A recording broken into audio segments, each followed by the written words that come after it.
everyone. Welcome to our first ISEP current student panel. If you want, you can go ahead and drop in the chat where you're tuning in from or where you're going to study abroad, either.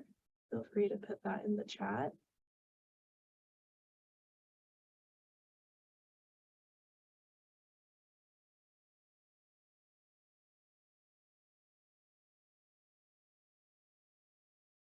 Once again, hi everyone. Thank you for tuning into our current student panel. We'll be hearing from some current ISEP students about their experiences so far. So if you want to just mention where you're tuning in from or where you're going to study abroad in the chat, that would be great.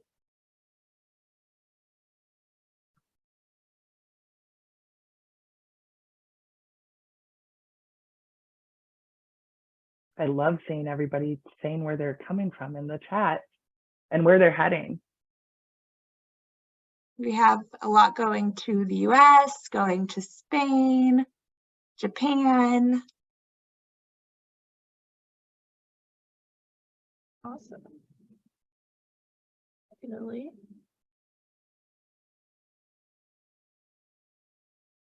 New Zealand, Finland. Awesome. Thank you, everyone.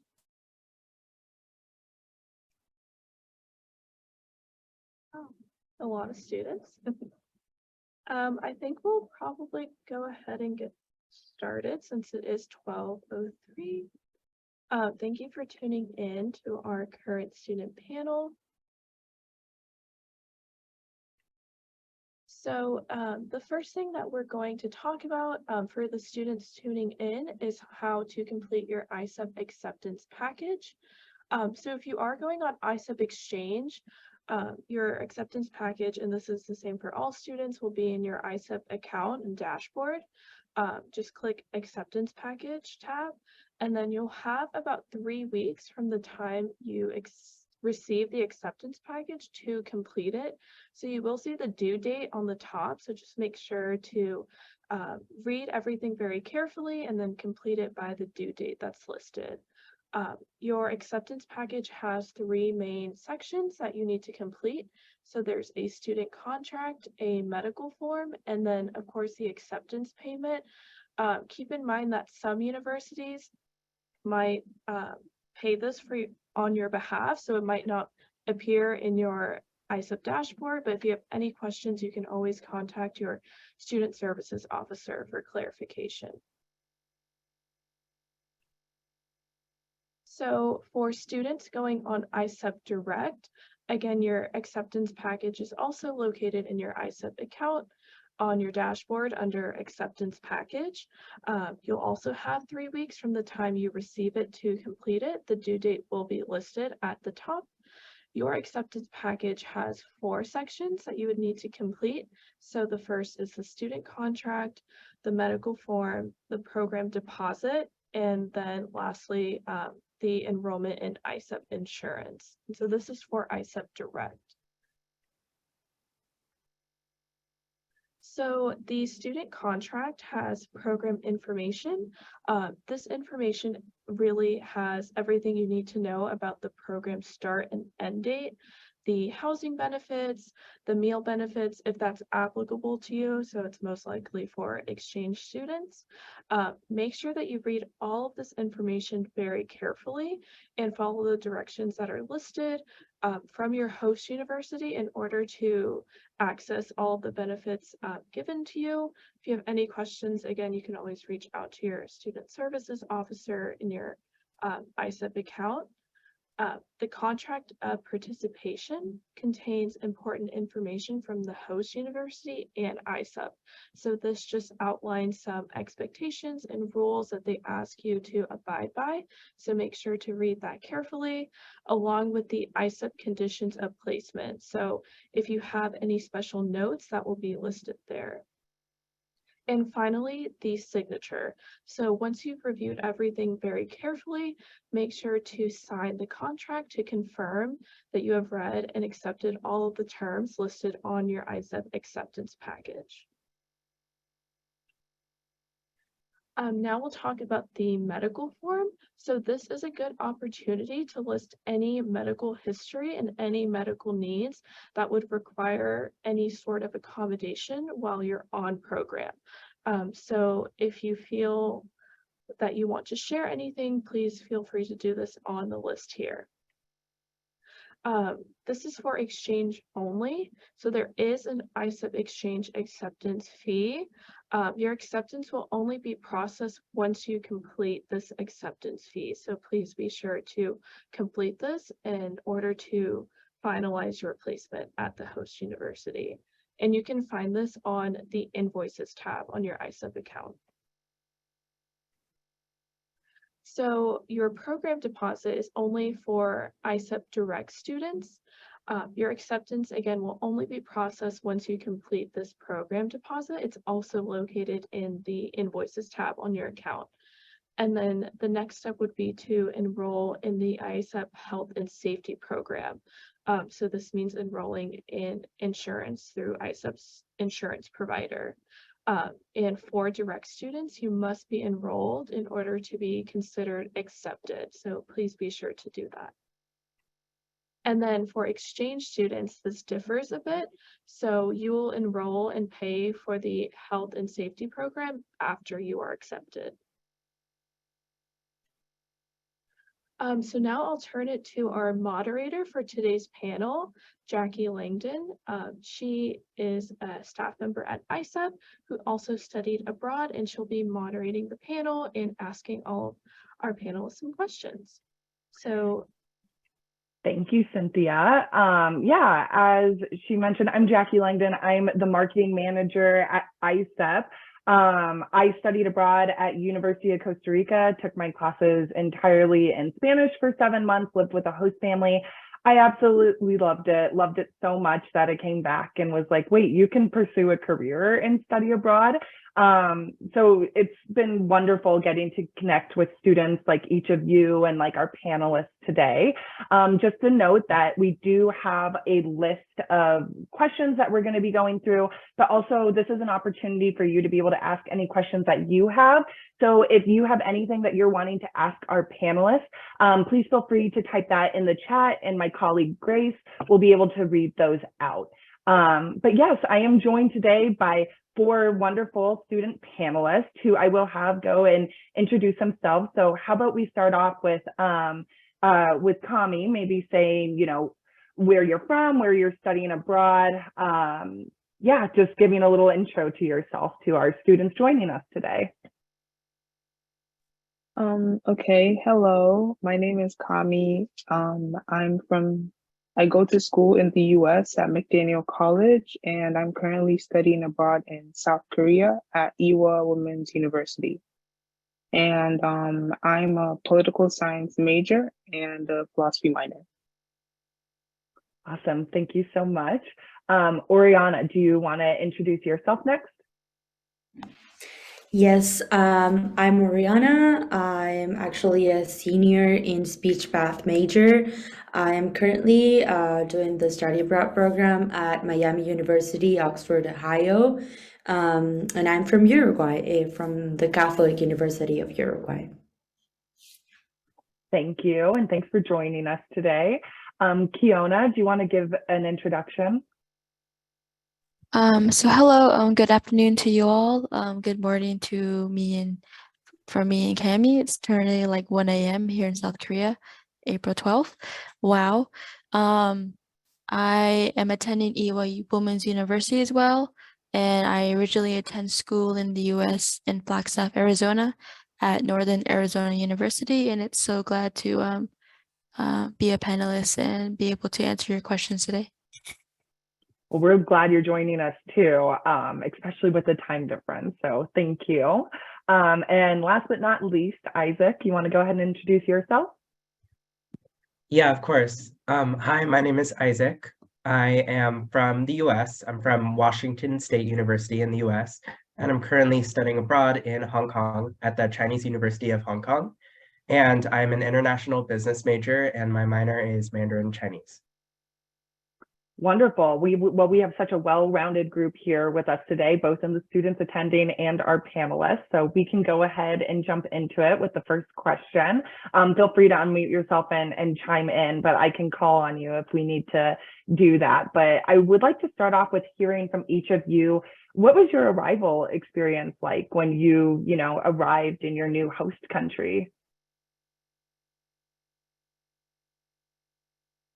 I can go first. So, it was a long flight. I think 18 hours altogether. That was the longest flight I've ever taken. And just the culture shock with the language, and the signs are all in Korean, and the idea like you're on your own. How do I get?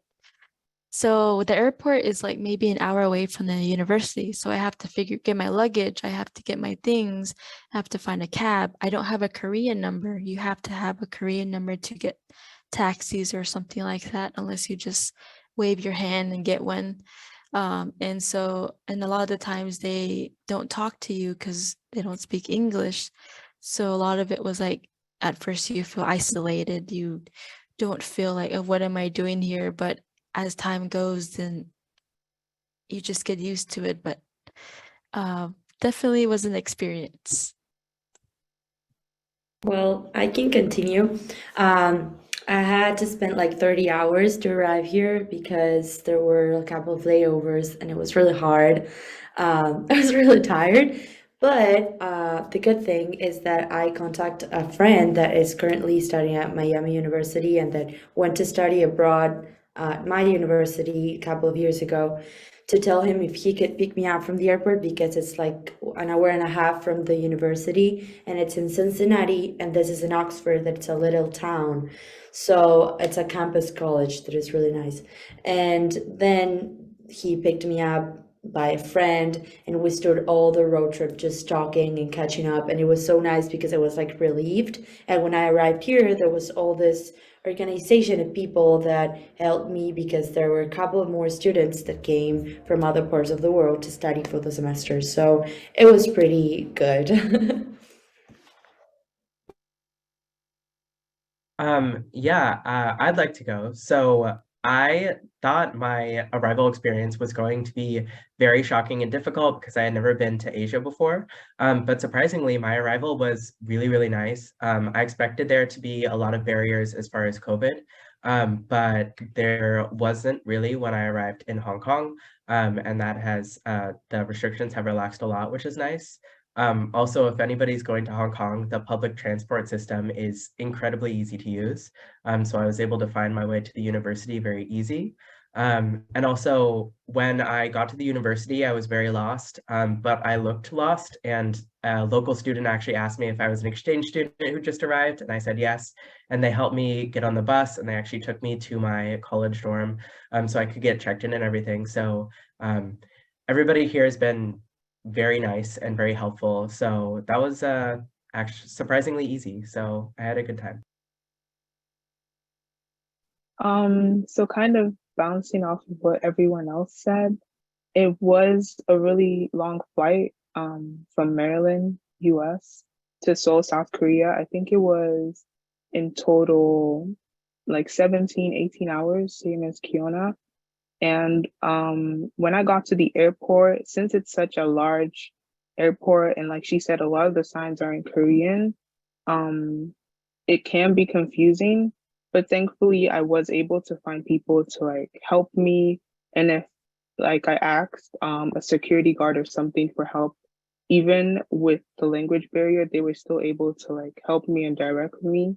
So I think just the niceness of people, and also like someone else mentioned, like having other international students there, so like community, I guess that also helped with the arrival process.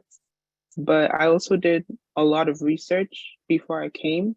So I made sure to get a Korean number, and to like get cash in won and stuff, just like important things to do so that I wouldn't be stranded, basically. Yeah, that's all. Thank you all for sharing your insight. I mean, it's certainly really interesting to hear like such a wide range of experiences with the arrival. So thank you for that. We can go ahead and jump into our next question for our panelists. What are your classes like in your host country? Do you have any favorite field trips or excursions that you've been on? And how do classes compare to what you're used to at your home university? Or I can start with that because currently I've been in touch with the different chairs in my home university. Because actually, in my case, in South America, an undergrad in speech path is able to already have all this clinic and like field work and start doing all these practices. But here in the US, you need to be a graduate student in order to do all that.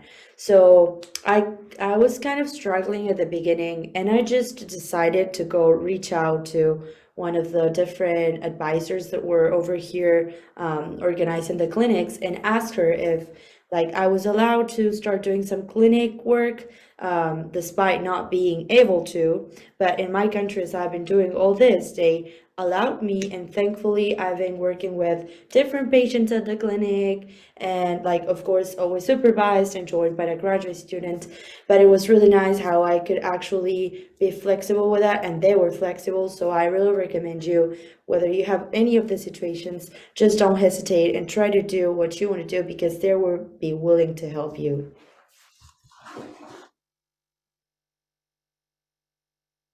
I can go next. So, the process for selecting classes was very competitive. Even when you had your computer out, in a minute you were in, the class had already reached full capacity, and I was really panicking. Luckily, I had put some like alternatives down. I didn't get into the classes I wanted to, but I got into some that I started to really like. So, for example, one of them is like music and health. Um, and it's really interesting how the teachers here, um, they speak English here as well, but sometimes I feel like the classes are at a little slower pace, but I understand them. But also, I was able to make a lot of friends through these classes. Unlike some, majority of them are online, which does kind of suck, but due to the availability of classes, that's how it is. So I currently have 1 in person and 3 online. So you might be thinking, okay, so what do you do during the day? Like you don't have that school experience like some do. Well, it gives me time to venture out, make friends, or, um, I guess figure out ways to make myself busy on campus, even though I'm not like in school like throughout the whole week.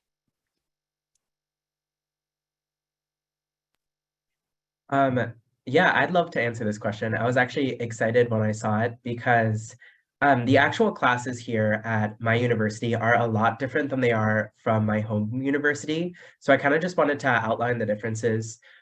So one major thing I noticed is that all of my classes here, and for context, I'm in business classes and Mandarin Chinese classes. When you have a class here, normally you only have lecture 1 day a week. And that lecture is going to be for 3 hours at a time. So that's a lot different from my university back in the US, which when you had a class, usually you have lecture 3 times a week for an hour each. So the way they split it up is different. Also, they have a lot less assignments here. So in the US, I'm used to getting a lot of assignments in college classes. Here, my classes normally only give 2 assignments for the semester. So the majority of your grade is final and midterm, which I wasn't used to. And finally, they cover a lot less content than they do in the US classes. So when I read the syllabuses or the syllabi for my classes here in Hong Kong, I was surprised about how few chapters were covered in each class. But that's because the teachers really take the time to go in depth on the topics and make sure you understand. I actually think the quality of education is really good here. The teachers really make sure the students understand the education. But there definitely is a different structure to how the classes are set up, and that took time for me to adjust. So if you're going to a foreign country, you might need to adjust in the beginning to how the education system is set up. So that's something to keep in mind. So similar to what Isaac and Kiona said, I think this may be a characteristic of education in Asia. But my classes are less assignment based and more project and exam based. So in most of my classes, I haven't had any tests or quizzes that have been graded.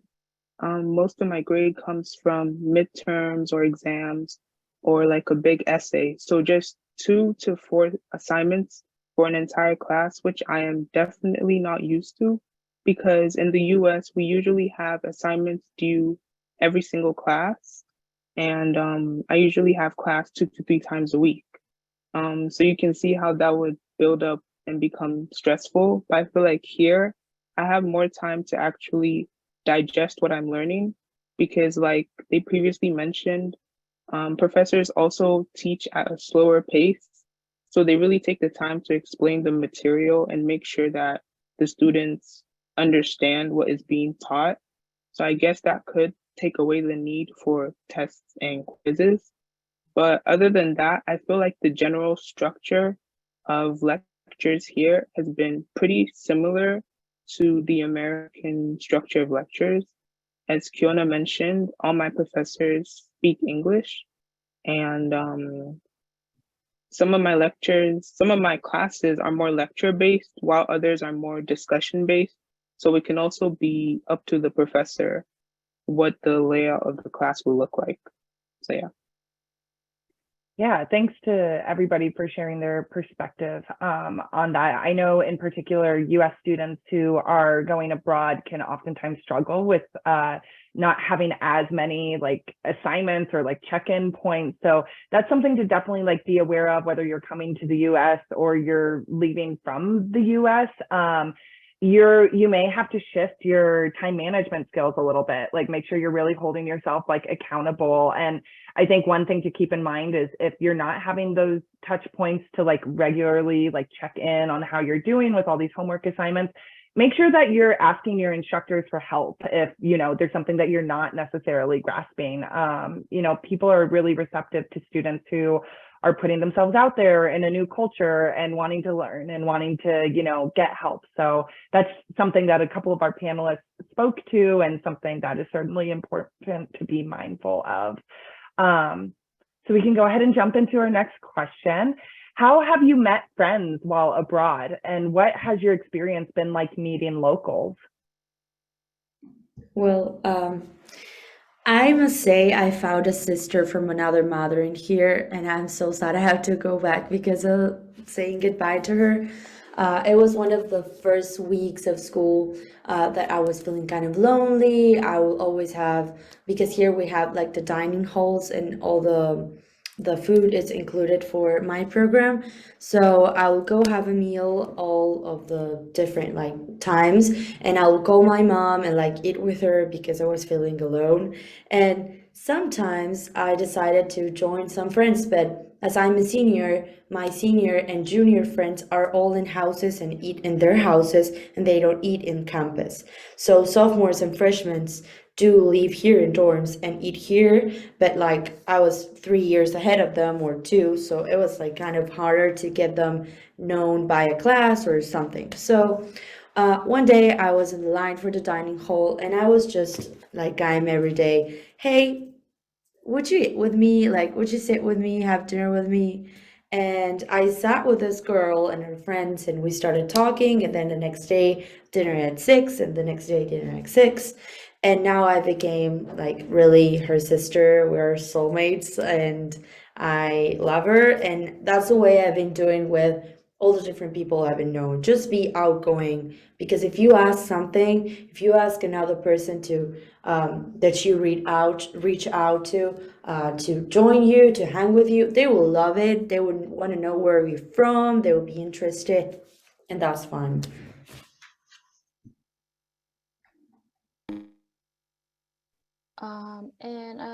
For me coming into South Korea, I hung out a lot more with my roommate at first. And that's just because, she's your roommate, you get to know each other, hang out.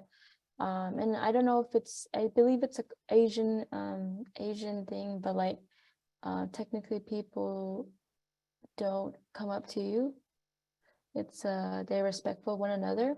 So for me, that was like really different. I had to like step back and be like, okay, I have to understand the boundaries and why they're like this.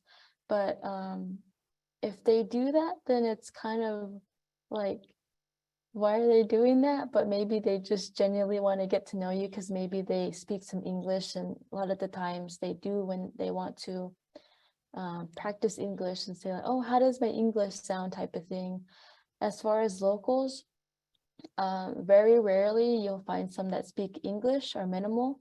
Other than that, it's you making use of the like apps for the translations. But so far I joined clubs, and I also am an English tutor here at IWA. So I've gotten to know a few students, and every week I see a student that I've met before, and just those little connections are like being able to be like, oh, I know this person, of a sense of like belonging, and like being able to say, oh, what do you recommend and stuff like that. And having conversations like that are really nice to have when you're far away from home.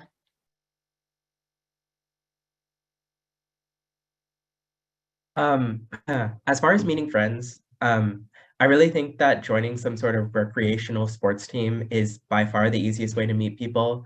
I play volleyball, so when I got to CUHK, I saw that there was a volleyball court, and I just started showing up at night and asking if I could play with people. And they said yeah, so now I go a couple times a week, and I have local friends there. And if you play any sports at all, I highly encourage you to look at different like sport clubs, or just show up to the courts one day and see if there's people to play with. It's so easy to make friends if you do that.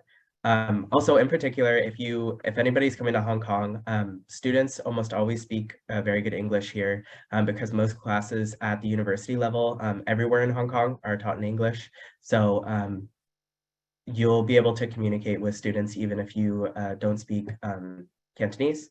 I also just wanted to say that my university throws a lot of events. Some are through the International Center, but some are through clubs, and I'm sure most universities do. My advice is to go to all of them because you'll meet a lot of people there. So for me, it's also been kind of similar. At first, it was easiest to make friends with international students since I live in the dorms at the international house. So those are the people around me. So naturally, those are the people that I first made friends with. So I would say if you find it difficult to make friends while abroad, I would say look to other international students first. But also, as time went by, I started talking to the people in my classes more.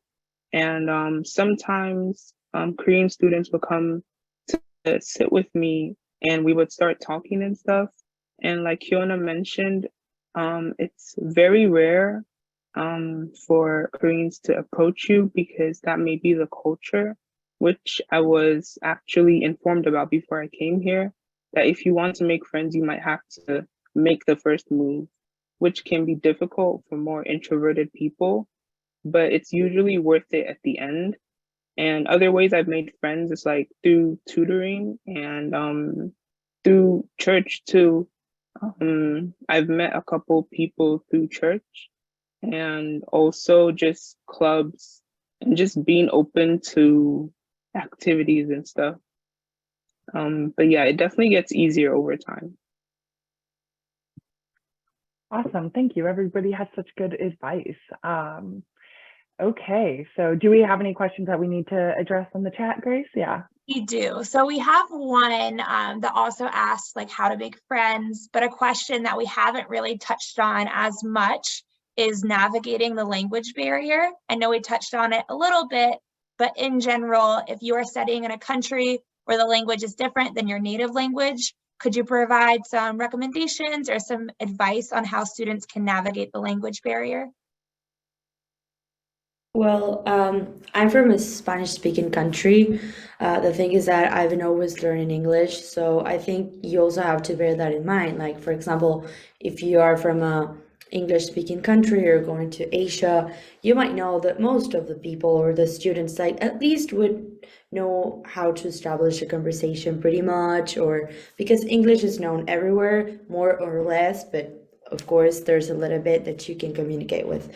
And then regarding my language, I knew Spanish was not going to be a possible way of communication. So I like considered already having this level to be able to communicate with anybody. But it's also fun to find someone that, for example, I found Mexican people, I found people from Panama. I have a friend that has minor in Spanish, and my roommate is a minor in Spanish. So you can sometimes like be lucky and found those people you can link with, and I don't know, get a little bit of your home country language communication, so that give you a little bit of relief and mix it.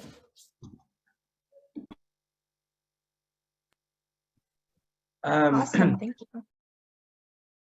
I just wanted to offer a quick piece of advice as well. One particular thing is if you're going to a country that speaks some sort of like East Asian language, like Japanese, Korean, and or any type of Chinese, there's an app called PopGo on your phone where you can just take a picture of something and translate it. I think getting a translator app that works by pictures is really good for signs. But the other thing I was going to mention is if you are going somewhere where you don't speak the language, you're going to need to make some local friends, because there are some things that unless you have like a guide who speaks the language, you're just not going to be able to do that activity. So be good at making local friends, I guess, if you don't speak.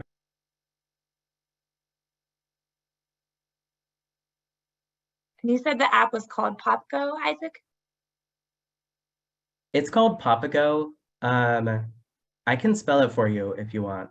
Yeah, if you could drop it in the chat, that would be awesome. I'll do that, yeah. Thank you. And I do have one more question from the chat. Once again, we encourage you, if you have any questions for our panelists, to drop them in the Q&A box. For our next question, have any of you traveled abroad besides where you're currently located at your host university while you've been on program, and what have those experiences been like for you? Well, I've been traveling a lot. I have class until Thursdays, and I don't have that busy schedule. So I've been to New York, I've been to Boston in spring break, and then the little picture you can see on that circle over there, it's in Cleveland. I went to my first baseball game of the Gardens with Seattle baseball team too. And then on Thursday, this next Thursday, I'm going to LA and Vegas and meet a friend that's going to travel from Uruguay. And she texted me and it was like, yeah, let's check on the plane tickets. And it was pretty, like, such a good deal. And I just decided to go. So yeah, if you get the chance and like sign up for the newsletters of this cheap airfares, it's pretty useful, and it would be fun if you can get away like for a weekend and come back. For me, I recently went to Busan. So some of you may be familiar with the film Train to Busan. I actually did take a train, so that was really interesting. By the way, there were no zombies, so it was okay. And it was really nice to go there. The dialect is different there. Certain areas of South Korea, but you could still understand what people were saying. I definitely recommend when you're going somewhere within the country or another place, make an itinerary so you know what to do, so that because as time goes, you'll realize that while you're looking for places and what to do, you're kind of like wasting time. But just plan ahead everywhere you go and everything you do. The subway are very convenient. And yeah.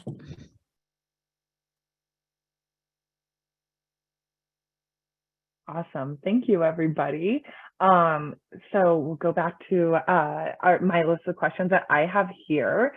What activities are each of you involved in outside of your classes? So outside of my classes, I'm an English tutor. So basically, I volunteer to help students at my school improve their English, usually conversational. Sometimes they might want help with their grammar. But apart from tutoring, it's also a really good way to make friends because you're having casual conversations with local students that you might not be able to have in the classroom. So that is something that I'm happy that I'm involved in. And also for me, in addition to like Cami being an English tutor, I'm also in like what's called a Peace Buddy program. So prior to arriving to IWA, we're given a choice to be in it, and I wanted to. So coming here, I was paired up with a Korean student here, and she kind of plans events to do within the group. And so like every week we'll do something, and it's just something to keep us connected. And she checks on us. How are you doing? Do you need help? Or like if you ever have a question, just shoot me a message. And in Korea, the messaging app they use a lot is called Kakao. So it's really helpful as well to download that. If you're already using it, great, because you'll be using it over here as well. In my case, I joined the guitar club. I'm a musician, so I've been playing with all these friends, and they have an open mic every Tuesday. So I get to go to a bar and sing for the people that go to that bar there. It's just a club. They have a lot of different like concert series and battle bands and different events that are fun. And yeah, like also I've been joining a club that's of the speech path area that we do like fundraisers for the children that come to the clinic. And that's pretty fun too.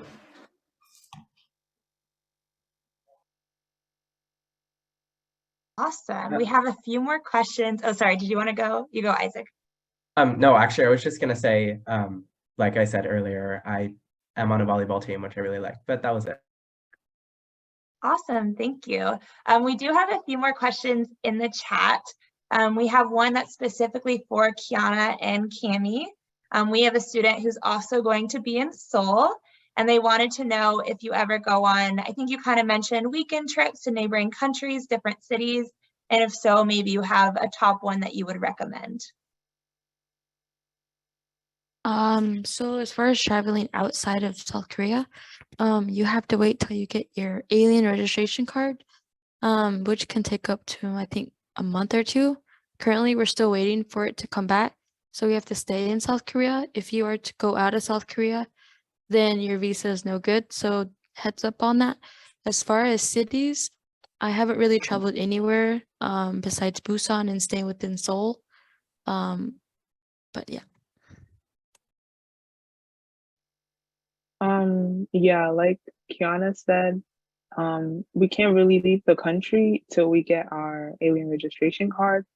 But as far as traveling within Korea, I do have plans to go to other cities like Busan, of course, but much later in my study abroad. And then I also want to go to places like Yosu and Jeonju, which are like kind of smaller cities that are a little less touristy, but just as beautiful. So, but I will say if you do want to travel, you should definitely budget for that because it can be expensive.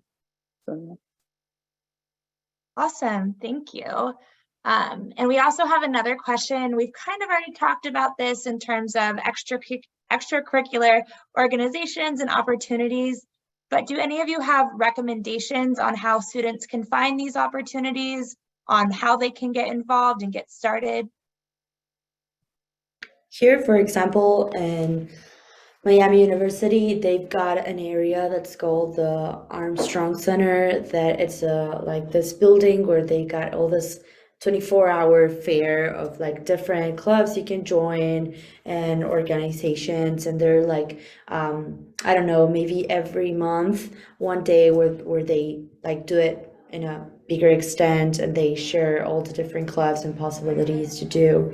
And also you're gonna find signs everywhere, like for example, here they've got TVs and screens like sharing the different things with QR codes. So bear in mind, like looking around and be focusing your attention on those things, because you might find them on the way. Awesome, thank you.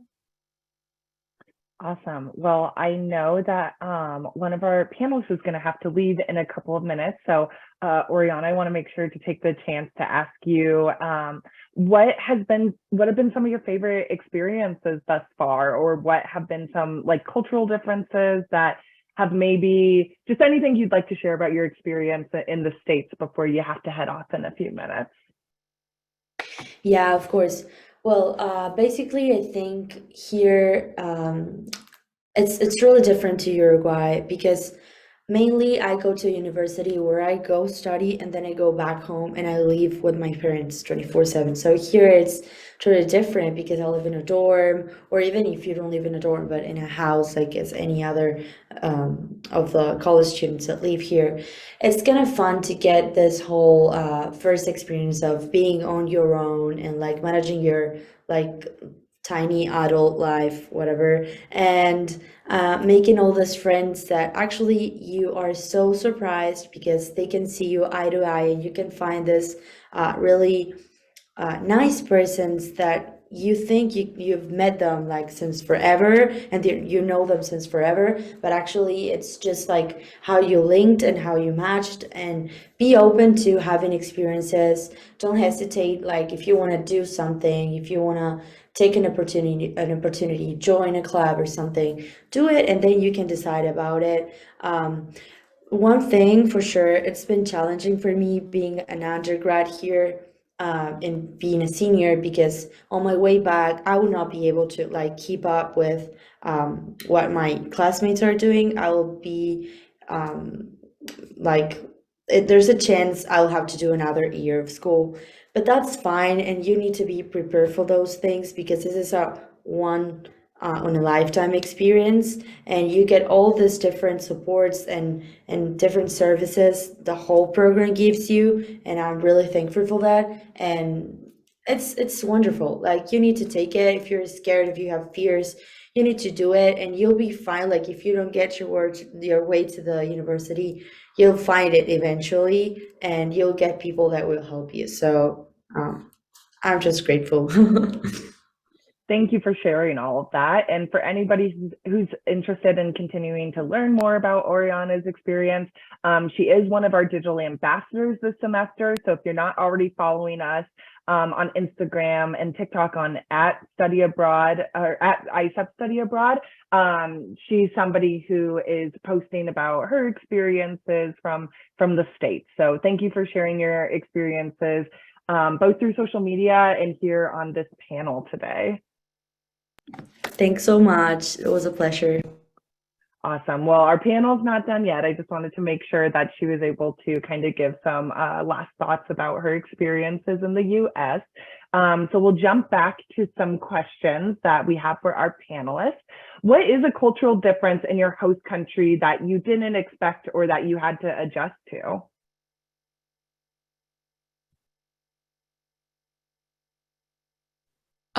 So this is also in this is what you could expect in Asian culture is taking off your shoes before you get into the room.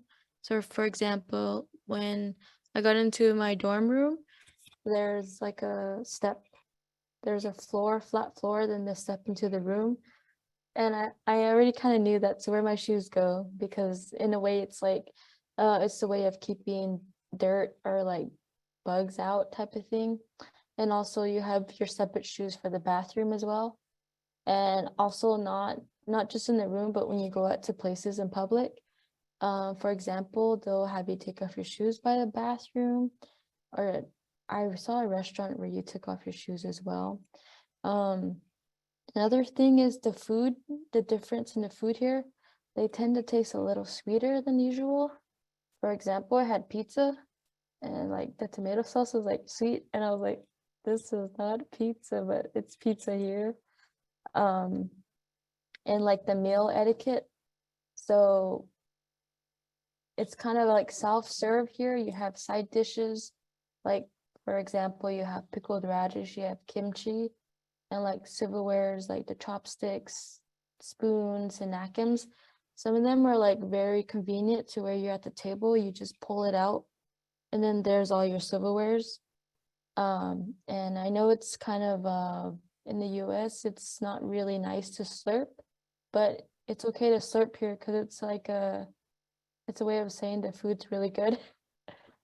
And also like little things like you don't leave your chopsticks on top of the bowl. So I'm still learning a lot. I don't know everything, but it's still a learning experience, and we're gonna make mistakes. You're gonna get stared at, you're gonna be told off, but that's all part of the experience.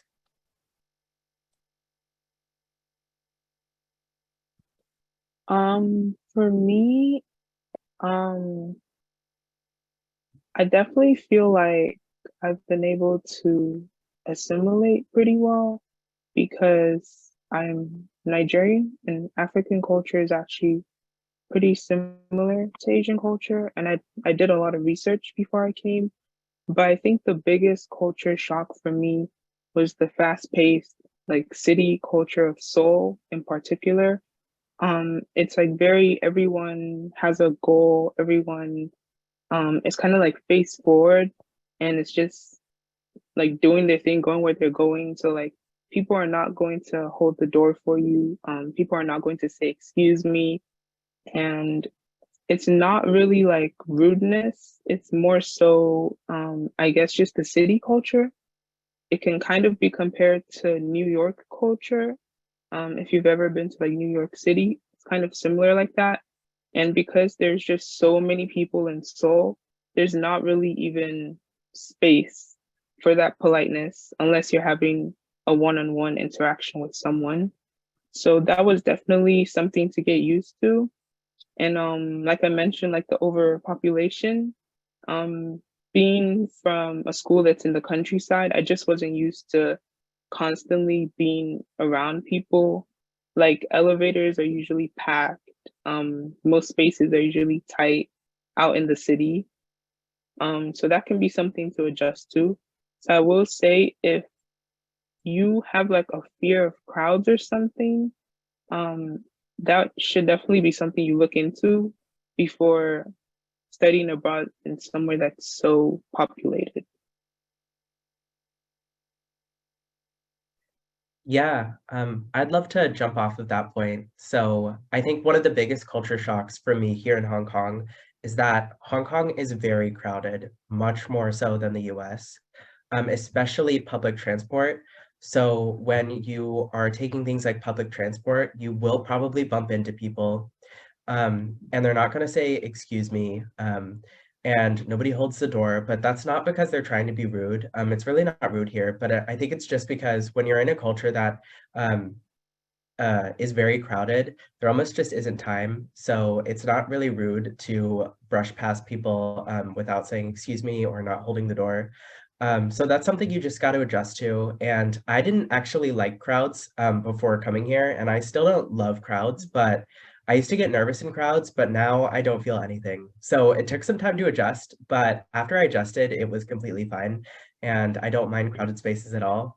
And one more thing about the food I just wanted to mention. I think a lot of people from the US are really surprised when they come to an area like Hong Kong or China or in the like greater China area, is that people here drink hot water much more than they drink cold water. So if you go out to a restaurant, they'll give you water, but it's going to be hot water and it's going to be like just boiled water.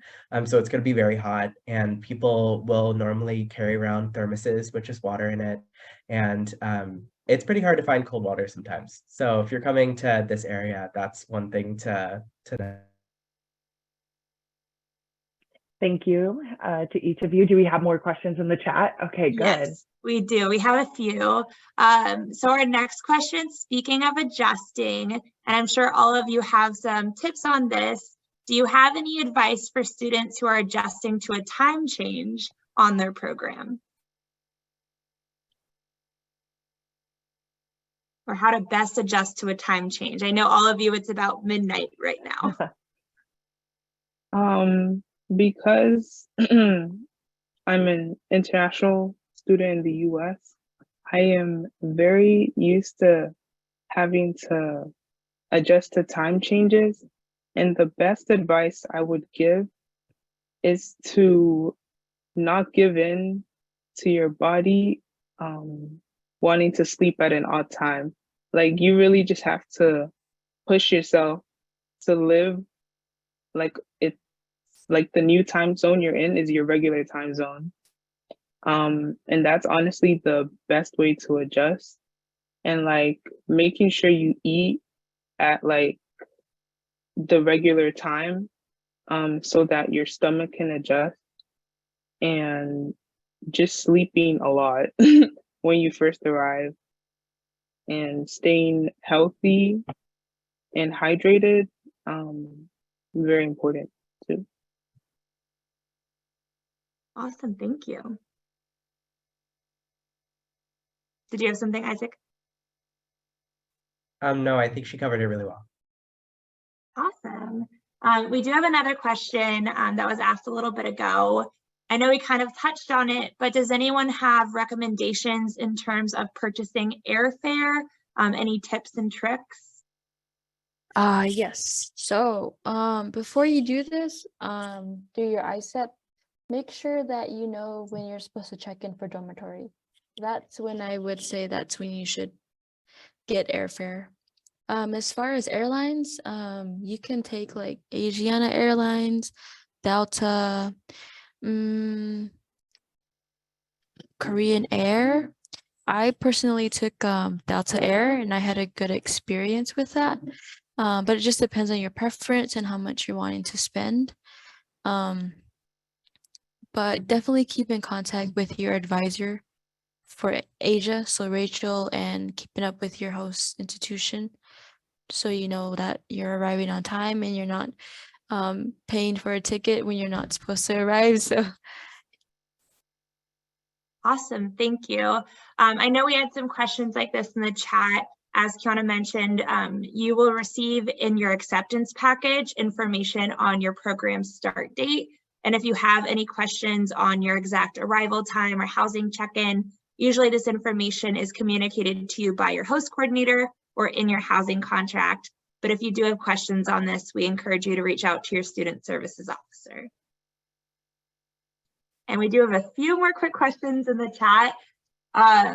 We had a question in regards to finding courses in English in general. Was it easy in your experience, or how did you navigate finding enough courses that meet your academic requirements in the language that you wanted to take courses in?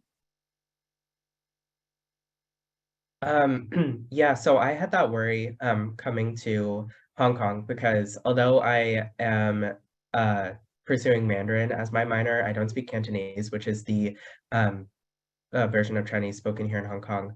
And but I learned as a business major, pretty much all business classes in Hong Kong are all taught in English. It was not hard to find classes taught in English.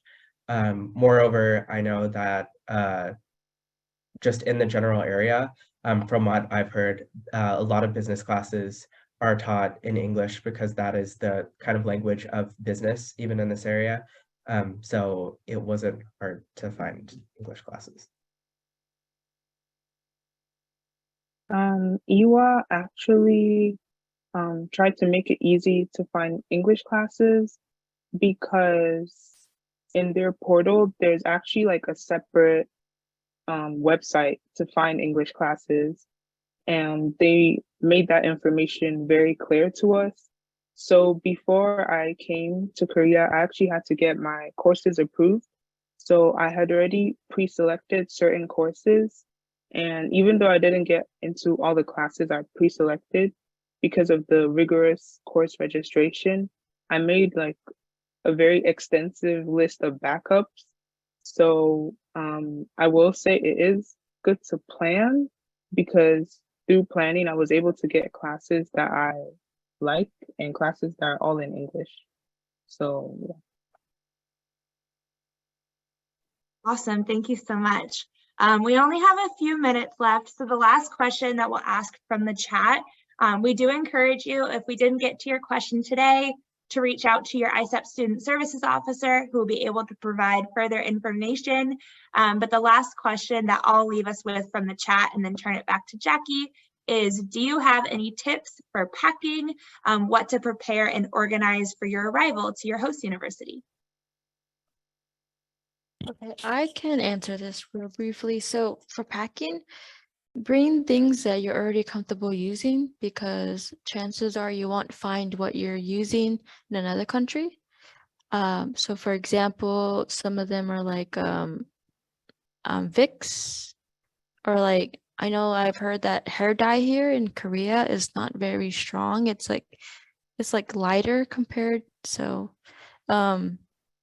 and bring like your own, like maybe if you use deodorant, toothpaste, fluoride, or face wash stuff, or slippers type of thing. I don't recommend packing too much because you're going to be buying things. So definitely plan for that.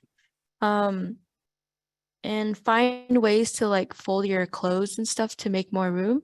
As YouTube, you can learn how to pack stuff like that, which is really helpful. And usually in like your ISEP portal, it'll give you like a list of things to bring. Definitely look at that. If not, if you think you need to add things, go ahead. So like little things like bringing your own towel, pillow, pillowcase. And also while you're packing, keep telling yourself, I'm going to be there for 3 to 4 months. Will I need to use this? Will this be useful? So reminders like that, because you're not living there for a whole year. You might be, or you may just be there for a semester. So little things to keep in mind when you're packing. Awesome. Well, yeah, go ahead, Isaac. I'm sorry. Sorry, no, one thing I did want to say is make sure you pack warm clothes.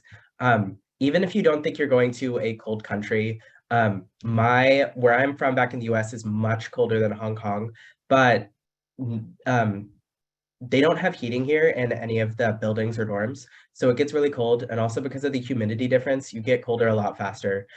So I would say, just as a general rule, make sure you pack enough warm clothes, because I just think it's easier to, you know, like, I don't know, just pack clothes that are good for hot weather, but make sure you have some warm stuff to wear just in case the country you're going to is a little bit colder than you thought it was going to be.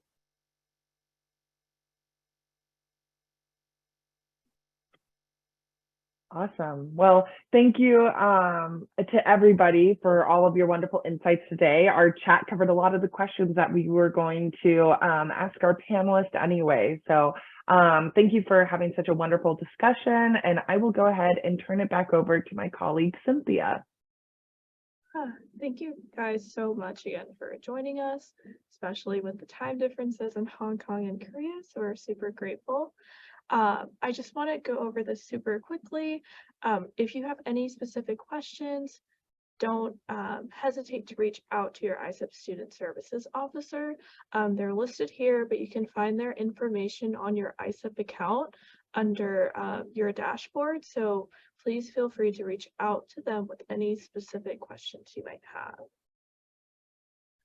And then finally, just a little plug, as Jackie mentioned, also feel free to follow us on Instagram and TikTok for really like exciting features and updates about things, and also just to follow along everyone's experiences. And thank you so much to everyone joining in.